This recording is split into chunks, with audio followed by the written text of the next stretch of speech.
Misalna seuneu lamun ngaduruk maka anu kaduruk sok naon biasana hangus. Nah hangus teh misalkan kertas diduruk.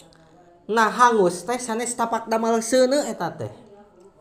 Tapak ramal Tapi tapak damel Allah seuneuna ciptaan Allah, hangusna oge ciptaan Allah. Ngeun cek adat teh terang adat, lain adat teh amek-amekan. Cek adat, cek hukum adat, kebiasaan adat teh. Biasa, nah anu kaduruk ku seuneu osok tutung, tapi aya buktina anu diduruk teh teu tutung saha Nabi Ibrahim.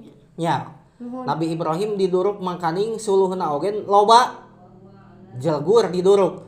Geuning teu naon teu tutung tetela seuneu teh teu ngagaduhan tapak damel. Dalamun seuneu ngagaduhan tapak damel pasti Nabi Ibrahim teh tutuk gosong.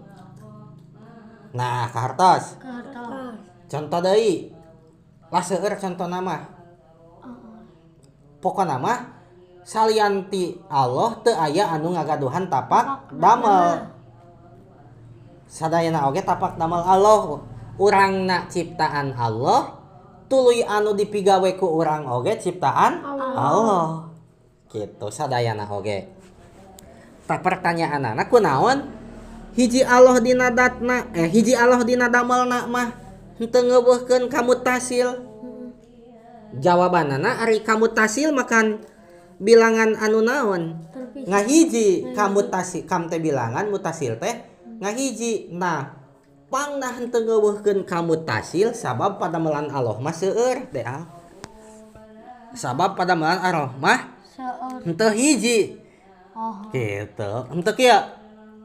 Hiji non teh hiji Allah dina damelna berarti padamelan Allah teh hiji tos ngadamel hiji. Padahal mah henteu, padamelan Allah teh seueur.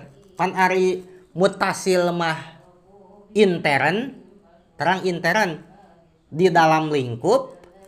Ari munfasil mah ekstern, terang ekstern di luar lingkup. Contoh, ari munfasil mah ieu pulpen.